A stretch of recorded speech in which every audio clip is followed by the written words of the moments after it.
Génesis 16. Sarai, mujer de Abraham, no le daba hijos, y ella tenía una sierva egipcia que se llamaba Agar.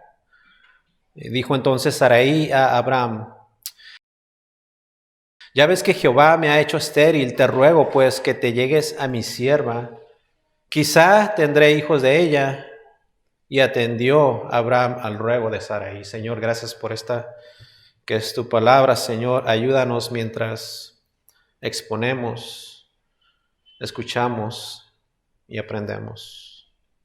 Te lo pedimos en el nombre de Cristo Jesús. Amén. ¿Cuántas veces hemos cometido errores? Y aún así Dios, por su gracia y misericordia, nos sostiene. ¿Cuántas veces hemos aún transgredido la ley de Dios y aún así Dios nos perdona y nos restaura? Creo que todos podríamos testificar de la gran bondad de Dios, y especialmente para nosotros que somos sus hijos. Si en realidad no fuese por el amor de Dios, y especialmente cuando lo vemos en su máxima expresión en la cruz, ya habríamos sido consumidos.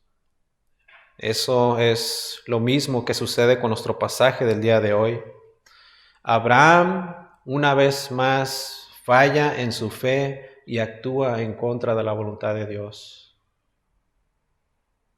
Pero Dios mantiene firme sus promesas y sostiene a su siervo Abraham.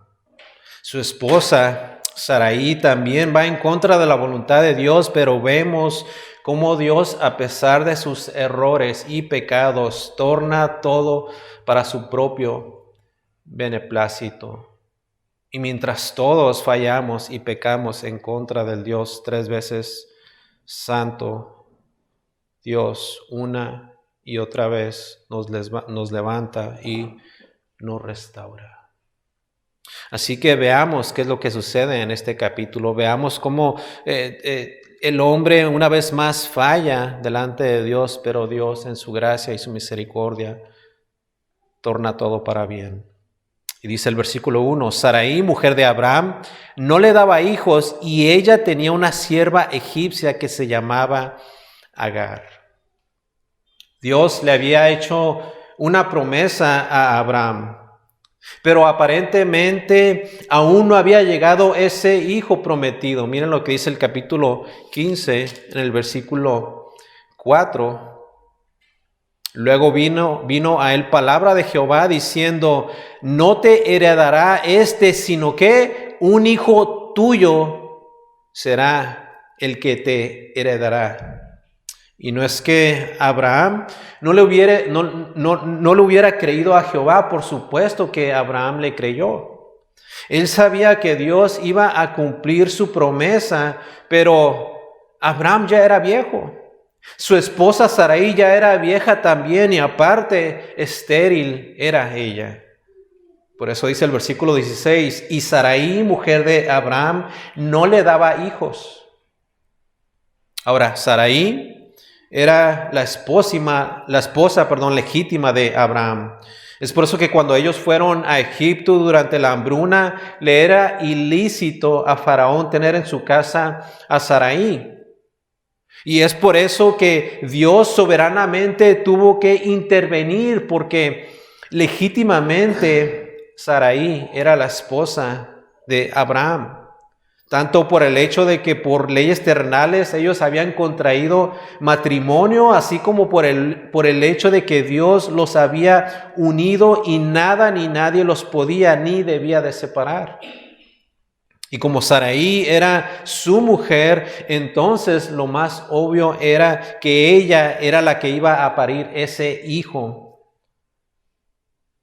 que Dios le había prometido. Pero ese hijo no venía.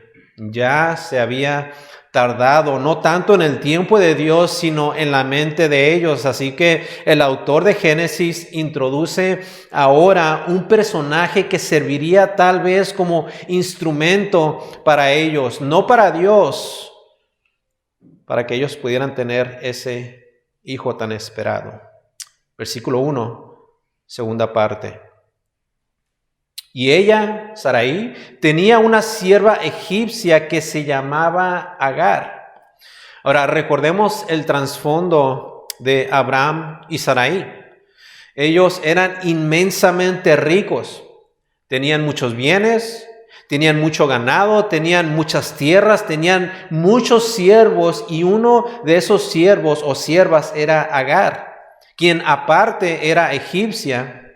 Y aquí podemos ver la ironía de todo esto, de cómo más adelante en la historia de Israel todo el pueblo cae bajo las manos de Faraón y su reino y es esclavizado por 400 años. Pero aquí Agar, egipcia, era sierva de la palabra hebrea original, sibha,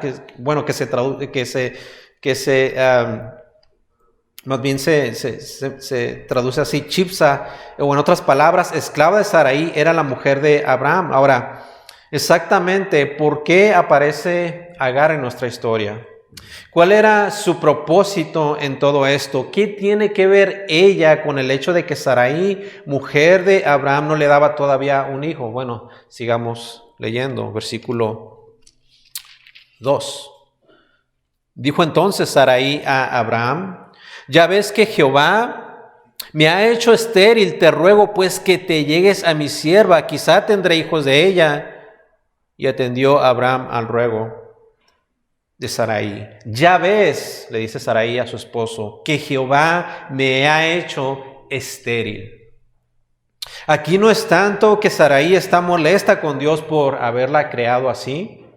De hecho, Sarai está reconociendo que Dios es soberano y de que Él hace como Él quiere.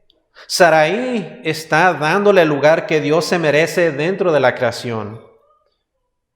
Pero así como ella reconoce su defecto en ella, no por parte de Dios, Dios soberanamente decidió que Sarai así naciera, para entonces así poder cumplir sus propósitos divinos. Pero ella, en su humanidad, sabiendo de su incapacidad para procrear, se le ocurre una idea, y de hecho una malísima idea, y le dice a su esposo: te ruego pues que te llegues a mi sierva, quizá tendré hijos de ella. La Nueva Versión Internacional dice: por lo tanto, ve y acuéstate con mi esclava Agar. Dos cosas aquí. Número 1, Sarai misma está faltando a su voto de fidelidad a su esposo. Y número 2, Sarai, todavía peor, está transgrediendo la ley de Dios para el matrimonio establecida en Génesis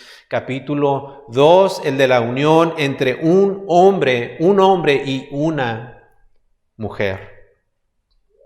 Así que aquí la sugerencia comienza con ella, con la mujer, con Sarai.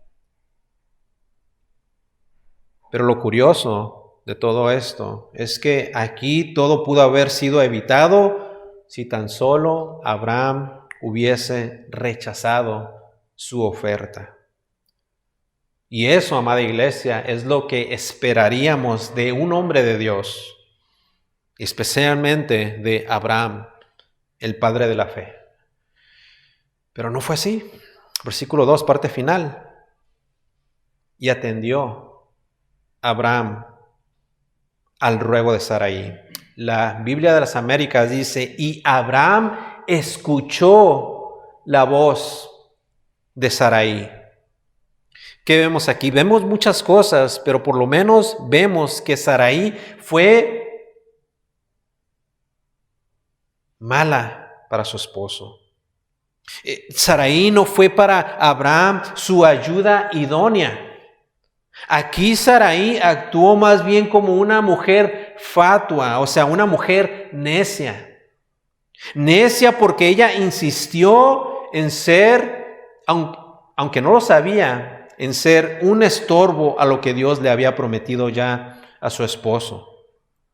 Esto nos recuerda lo que Job un día le dijo a su esposa cuando ésta le había incitado a pecar en contra de Dios. Usted recordará en Job capítulo 2, versículo 10, Job le dice a su esposa: como suele hablar cualquiera de las mujeres fatuas, has hablado. Y la Biblia de las Américas lo traduce así: como cualquier mujer necia has hablado.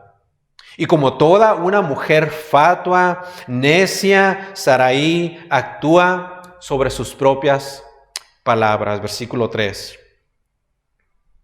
Y Sarai, mujer de Abraham, tomó a Agar, su sierva egipcia, al cabo de 10 años que había habitado Abraham en la tierra de Canaán, y la dio por mujer a Abraham, su marido. 10 años habían pasado desde que Dios le había hecho la promesa a Abraham. 10 años. 10 años. Humanamente nosotros en cierta manera podríamos entender esa situación, y lo entendemos porque somos pero tan impacientes. Pero la realidad es de que esto no debía haber sido.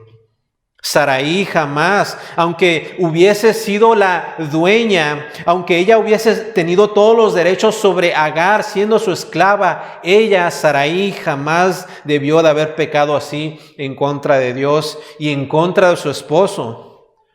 Su integridad como mujer y como esposa se estaba opacando por esa mala decisión.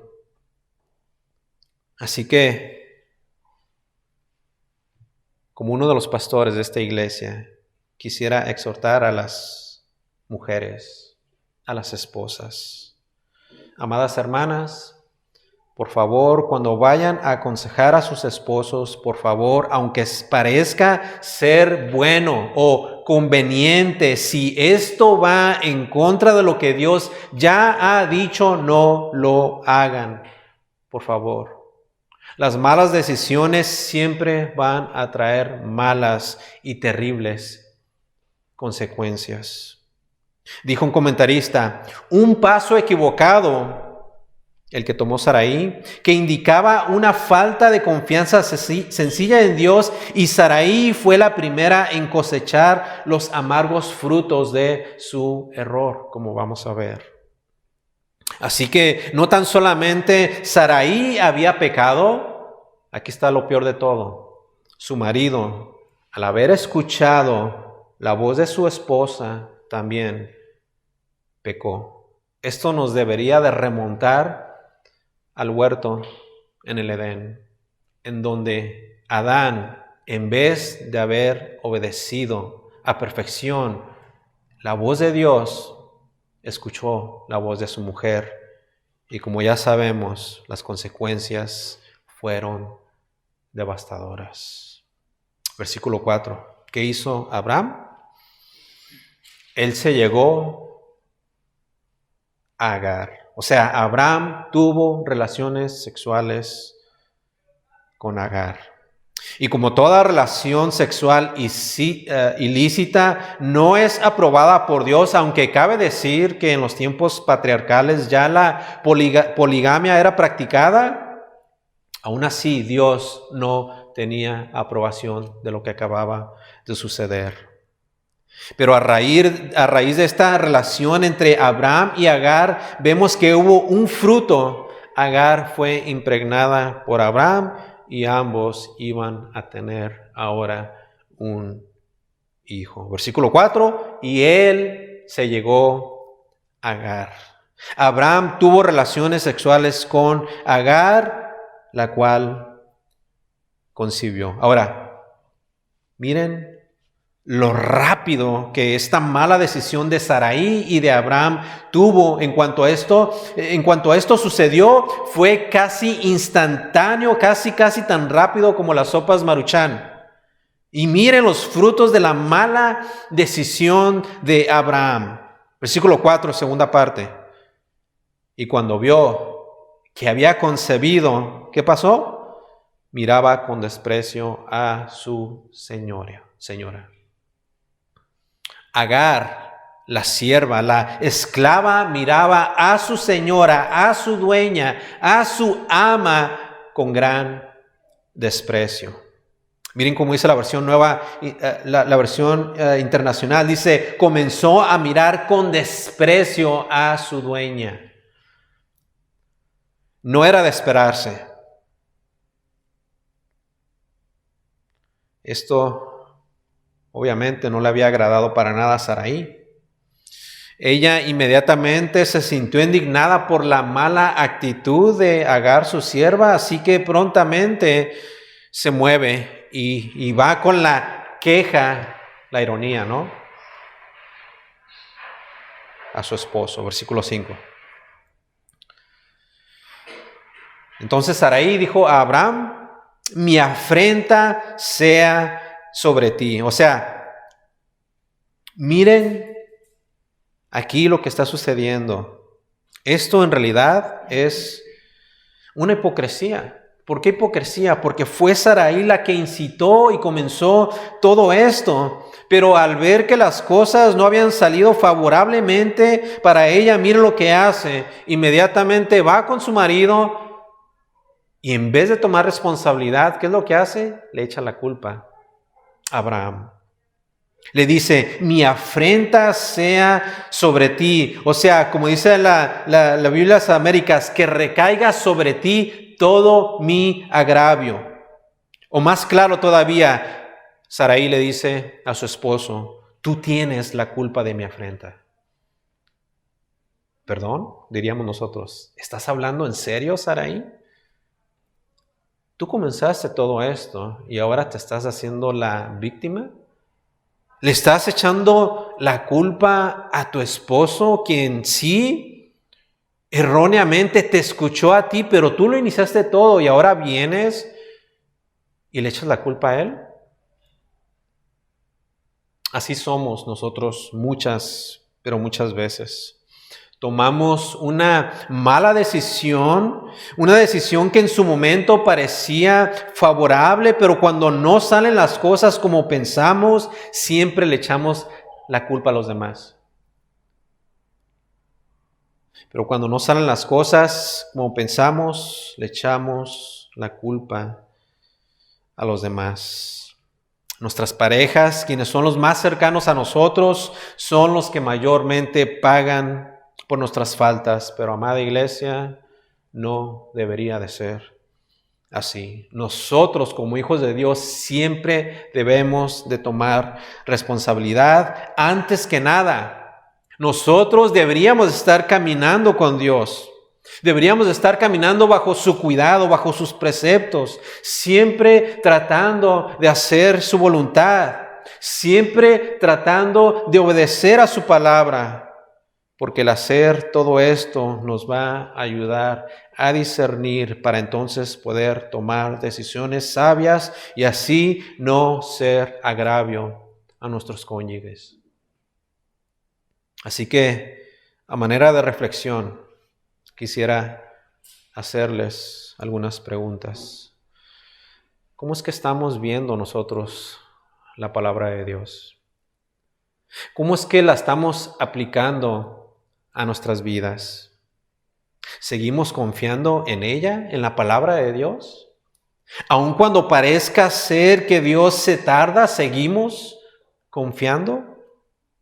¿O pasa algún tiempo, incluso años, y prontamente nos desesperamos, así como Sarai, dejamos de confiar en la palabra de Dios y tomamos una decisión para tal vez de alguna manera ayudarle a Dios?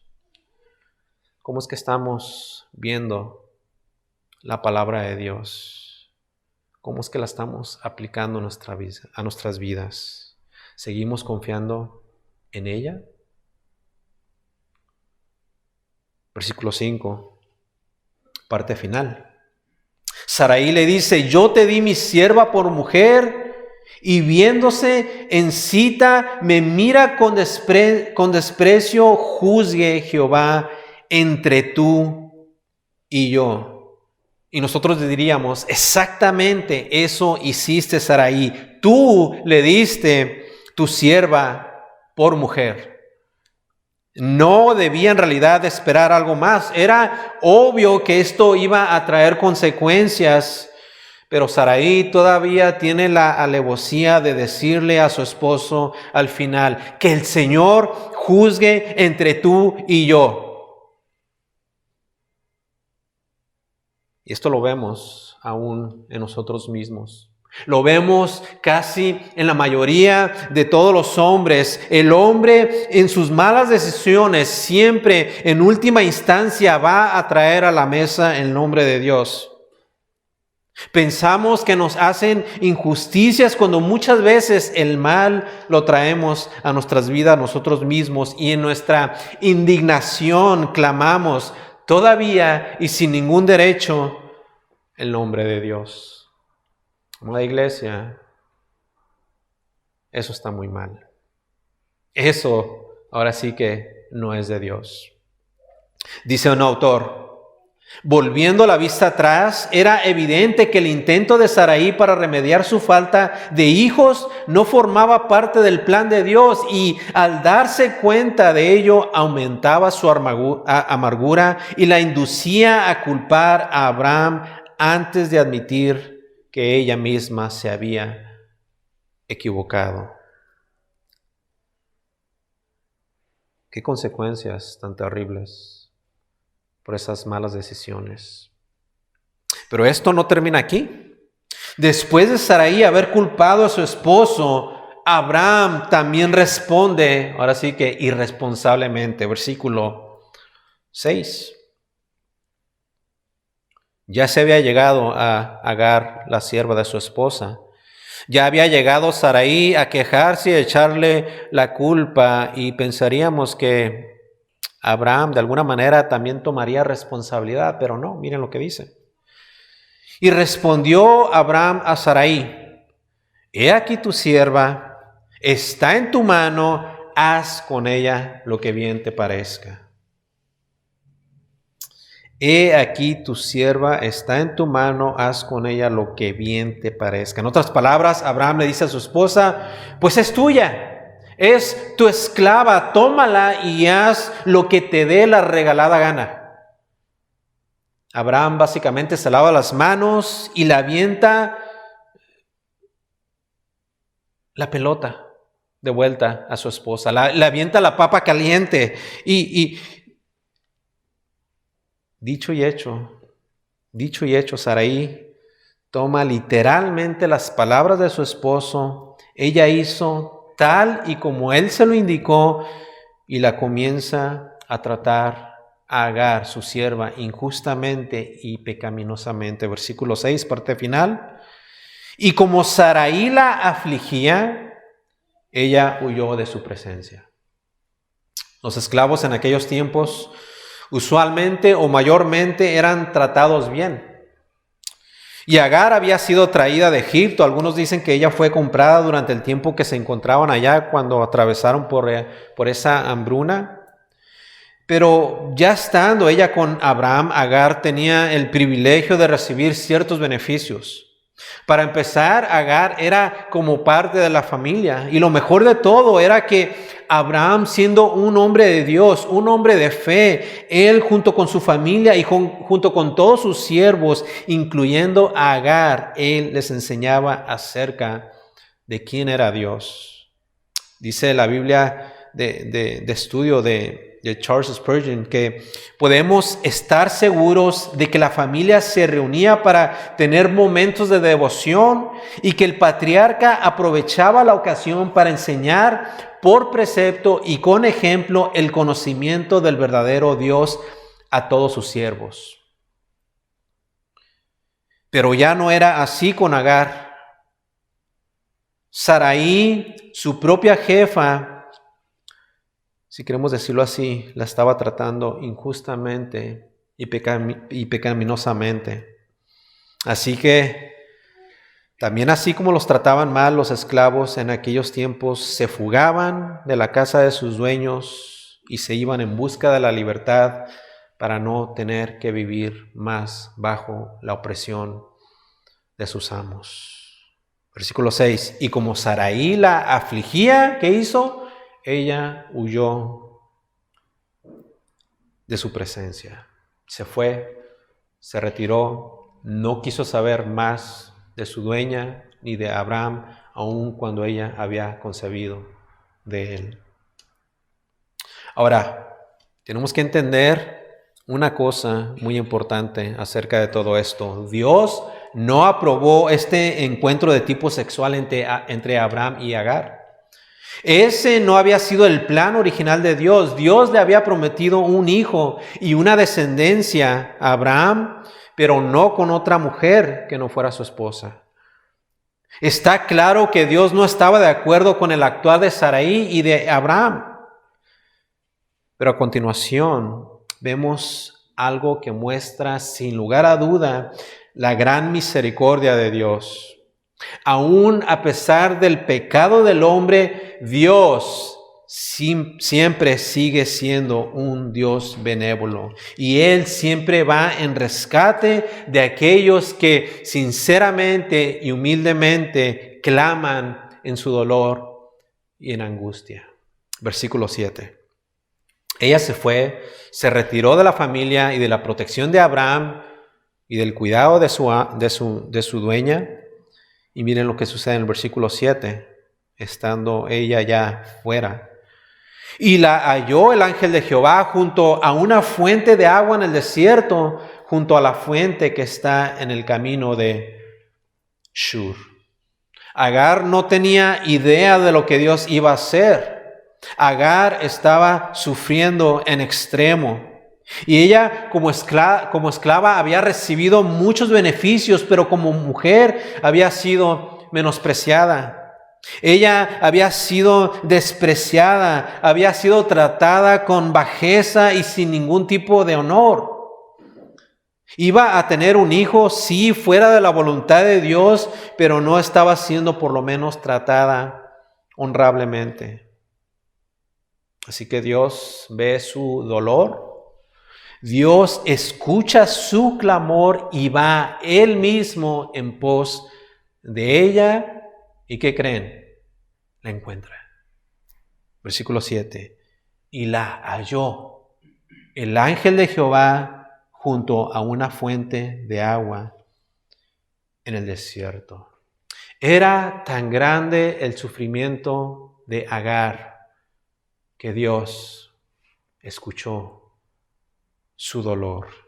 Y Charles Spurgeon dice, el dolor tiene una voz elocuente cuando la misericordia lo escucha. Dios escuchó ese dolor de Agar,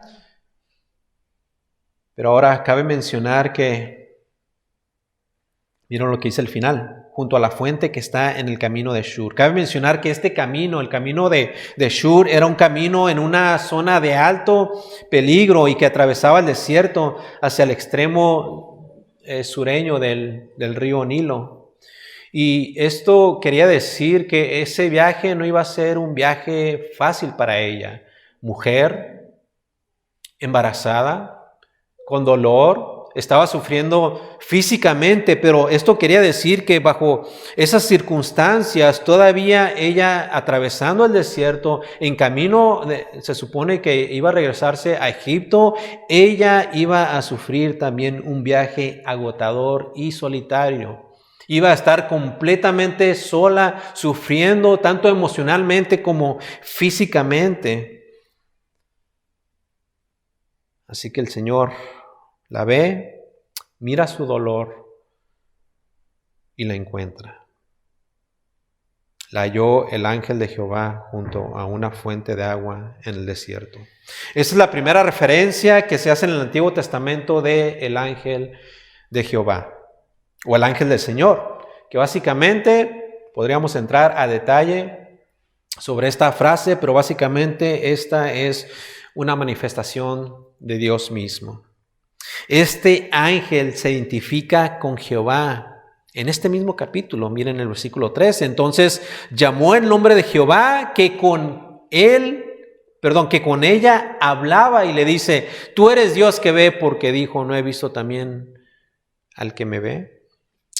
Esto es específicamente lo que se conoce como una teofanía, o sea, una aparición de Cristo antes de su encarnación. Y estas teofanías o apariciones se dan a lo largo del Antiguo Testamento. Lo vemos aquí en este capítulo, lo vemos en el capítulo 21, en el capítulo 22, lo vemos en los otros libros, en el libro de Éxodo, capítulo 3, lo vemos en el libro de Jueces, capítulo 2, capítulo 5, capítulo 6, capítulo 13, lo vemos en el libro de Segunda de Samuel, capítulo 24, lo vemos en el libro del profeta Zacarías, en los capítulos 1, 3, 12 y etcétera, etcétera. Este personaje que se le presenta a Agar era nada más y nada menos que Dios, y específicamente Cristo preencarnado. Así que llega, la encuentra y le dice lo siguiente en el versículo 8. Y le dijo: Agar, sierva de Sarai, ¿de dónde vienes tú y a dónde vas? Y ella respondió: huyo de delante de Sarai, mi señora. Ahora, el ángel de Jehová, siendo Dios mismo, le hace estas preguntas, sí, pero esto no significa que él no supiera de dónde es que Agar venía y a dónde ella iba. Es obvio y es implícito que él ya sabía estas cosas, pero es como si él mismo le está dando la oportunidad a Agar de expresarse con sus propias palabras y expresar así sus necesidades. Y ciertamente ella lo hizo y le contesta en el versículo 8, parte final. Y ella respondió: huyo de delante de Sarai, mi señora. Sarai comenzó a maltratar a Agar. Sarai la trató muy mal y ella básicamente no tenía que soportar esto más. Ella inmediatamente huye de su presencia y solamente eso fue un motivo para huir y ser libre de esa aflicción. Ahora, tal vez nosotros haríamos esto. Nos hubiéramos compadecido de Agar y hubiéramos dicho: pobrecita. Y aunque ciertamente ha sido injusto la manera como su dueña, como Sarai la trató, nosotros pensaríamos que el ángel de Jehová le iba a dar por algún motivo la razón, o pensaríamos que él estaría de acuerdo con su proceder, pero recordemos, amada iglesia, de que Dios no piensa como nosotros.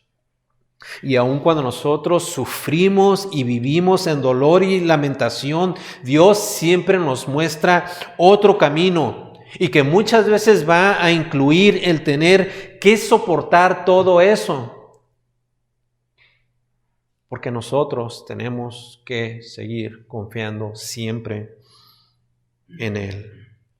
Y esto es precisamente lo que vemos a continuación. El ángel de Jehová le dice que se regrese a la casa de Sarai, su dueña. Y nuestra mente humana, nosotros diríamos: ¿cómo es eso posible? ¿No tenemos que entenderlo? Solamente tenemos que saber que Dios sabe exactamente el por qué Él hace las cosas. Amén. Versículo 9. Y le dijo el ángel de Jehová: vuélvete a tu señora y ponte sumisa bajo su mano. ¿Cómo era esto posible? Agar está sufriendo en gran manera bajo el techo de Sarai. ¿Cómo es que el ángel de Jehová, quien es Dios mismo, le pide que se regrese entonces? Bueno, primeramente, sabemos que Dios es justo. Y aquí Dios no está siendo insensible o indiferente a su dolor. De hecho, es así como Dios muchas veces obra. Antes de una gran bendición de parte de Dios, muchas veces es necesario tener que pasar por dolores. Lo vemos aquí y lo vemos más adelante, miles de años después, en la cruz. ¿Cuántos de ustedes vieron esa película en donde Cristo fue clavado en esa cruz? ¿Y cuántos de ustedes tal vez derramaron lágrimas? Y en nuestra humanidad dijimos que qué injusto. A veces es necesario tener que sufrir por el dolor y por la aflicción para poder recibir una bendición de parte de Dios. Y qué gran bendición hemos recibido nosotros por ese gran sacrificio de Cristo sobre ese madero. Si no hubiese sido por el dolor y por haber soportado la ira de Dios sobre Él y su cuerpo y haber tomado cada y uno de nuestros pecados, amada iglesia, nosotros ni siquiera estuviéramos aquí. Estuviéramos yendo rumbo al infierno, condenados eternamente para soportar nosotros esa ira. Pero Cristo la soportó por nosotros y en favor de nosotros. Así que volviendo a nuestro pasaje, vemos la bendición, vemos la promesa que Dios le da a Agar. Versículo 10. Le dice, sí, vete, regrésate al techo de la que era tu dueña Sarai y sométete a ella. Y miren lo que le dice, no es todo lo que le dice. Aparte, el ángel de Jehová le da una promesa. Le dijo también el ángel de Jehová, multiplicaré tanto tu descendencia que no podrá ser contada a causa de la multitud. En otras palabras, Dios bendice a su hijo, quien más adelante le iba a poner el nombre de Ismael, por amor a sí mismo, pero también por amor a su siervo Abraham. Porque finalmente ese hijo era de su sangre, era de su propia carne. Y como Dios le había prometido en el capítulo 12 que le iba a bendecir a él y a su descendencia y a todas las familias de la tierra, era obvio que Dios tenía que bendecir también a este hijo, sí ilegítimo, pero que era de su propia sangre. Y Dios le promete bendecir en gran manera. Esa promesa es afirmada más adelante en el capítulo 17, en el versículo 20. Miren cómo dice. Y en cuanto a Ismael, también te he oído, he aquí que le bendeciré, y miren lo que sucede, y le haré fructificar y multiplicar mucho en gran manera, 12 príncipes engendrará, ¿y qué más? Y haré de él una gran nación. Esto lo vemos más adelante. Se cumple la promesa de Dios.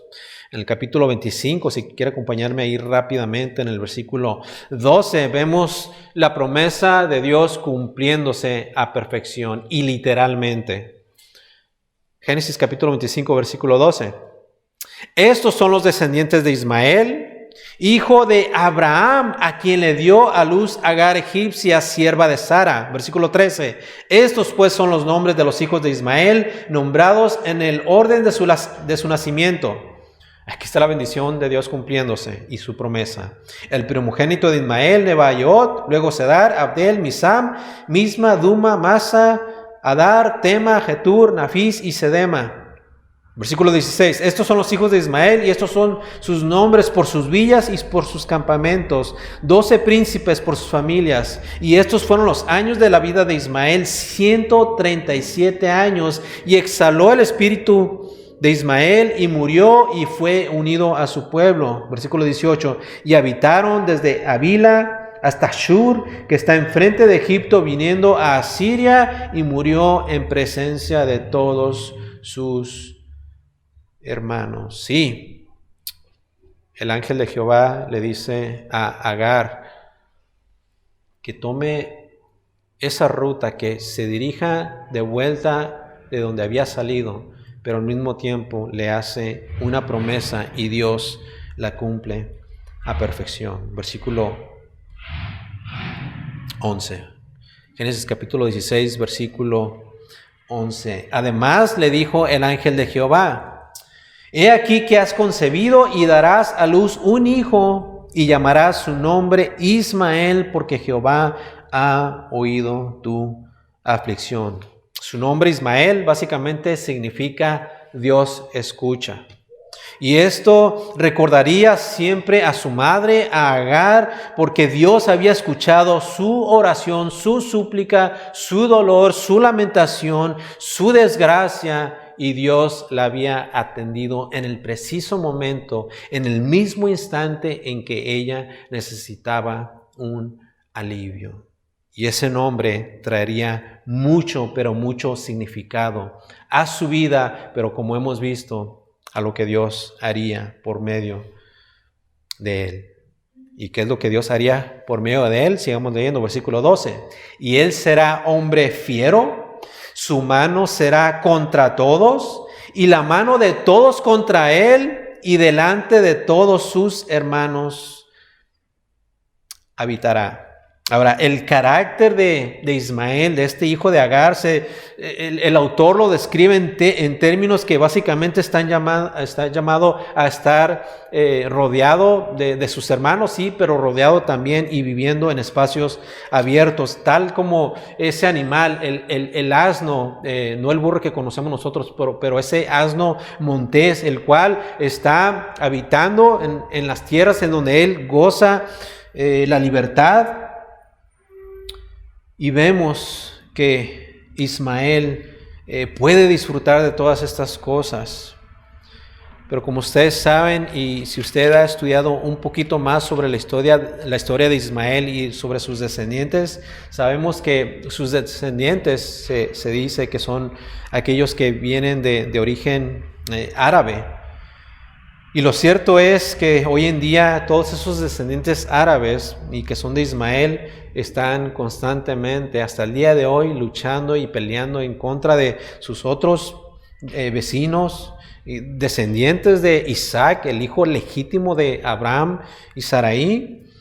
Y básicamente con esto sí venía la promesa y una bendición para su hijo, pero también vendría a ser algo que en el futuro iba a causar problemas y que era de esperarse, porque finalmente lo que Abraham había hecho con Agar era incorrecto. Versículo 13. Entonces llamó al nombre de Jehová, que con ella hablaba: tú eres Dios que ve, porque dijo: no he visto también aquí al que me ve.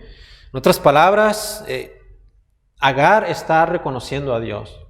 Ella está admitiendo de alguna manera que había visto físicamente en la persona del Cristo preencarnado a Dios, y de que Dios mismo había apreciado su necesidad y la había bendecido, dándole una promesa de bendición para ella, pero también para su hijo.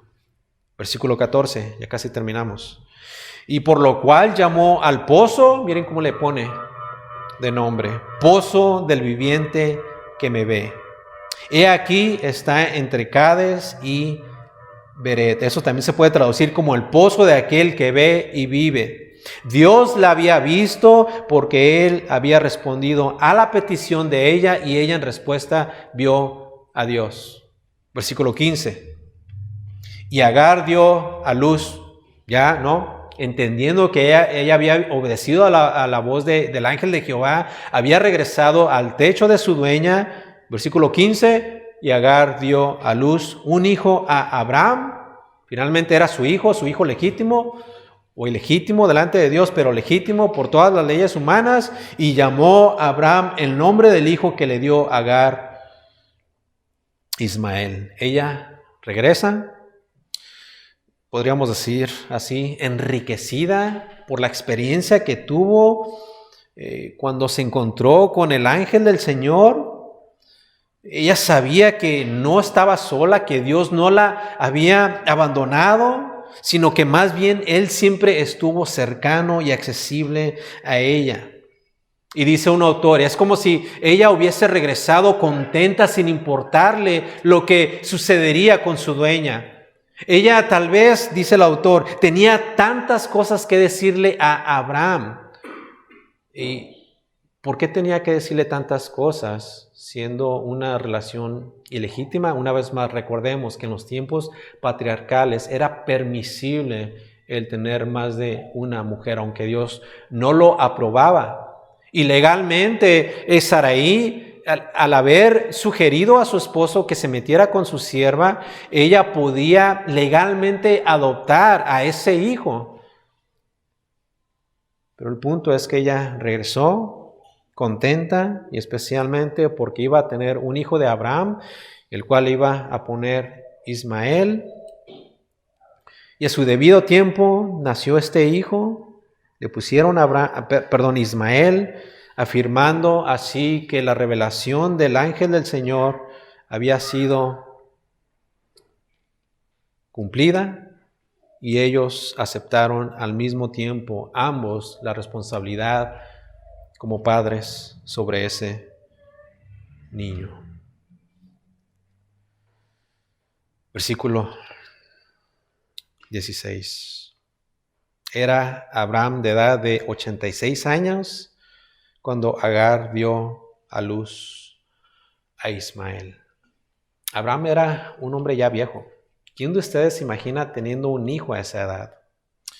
Yo a mis tempranos 40, yo ya no me imagino tener otro hijo, aunque la verdad sí quisiera tener otro, y mi esposa puede testificar sobre esto, pero aquí vemos la incongruencia muchas veces de las Escrituras en nuestra mente y en nuestro corazón. Pero Dios siempre hace cosas imposibles. Dios le había prometido algo a Abraham. Le iba a dar un hijo, y de ese hijo iba a nacer una descendencia que iba a ser innumerable, tan grande así como cuando volteamos en la noche a ver las estrellas, que son incontables. O así como cuando vamos a la playa y vemos toda esa arena que no podemos ni tenemos la mínima y remota idea de cuánta se encuentra ahí. 10 años ya habían pasado desde la promesa de Dios. Y él en su falta de fe quiso de alguna manera, junto con Sarai, ayudarle a Dios. Y el versículo 16, que cuando esto sucedió, cuando él finalmente tuvo a Ismael, tenía la edad de 86 años, pero no iban a pasar otros 14 años hasta que finalmente la promesa de Dios se cumpliría. O sea, Abraham iba a tener 100 años. 100 años. Ahora, ¿cómo es que Abraham y su esposa sobrevivieron a todo esto? La respuesta está en que Abraham, sí, con defectos y errores y pecados, él sobrevivió por causa de la fe. No por nada se le ha llamado el padre de la fe.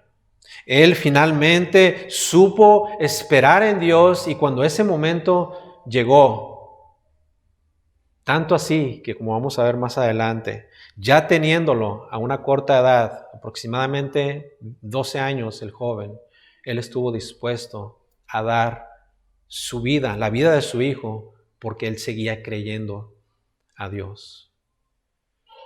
¿Cómo está nuestra vida a la luz de la palabra de Dios? ¿Seguimos confiando en Dios, en lo que Él ha dicho?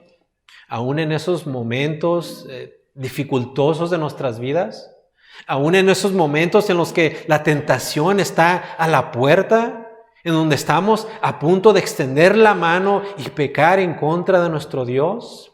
Seguimos confiando en que Dios continúa a nuestro lado y continúa de nuestra parte y continúa bendiciéndonos. Recurrimos a las Escrituras específicas y de parte del Señor Jesucristo, como por ejemplo cuando Él dice que Él estaría con nosotros hasta el fin del mundo.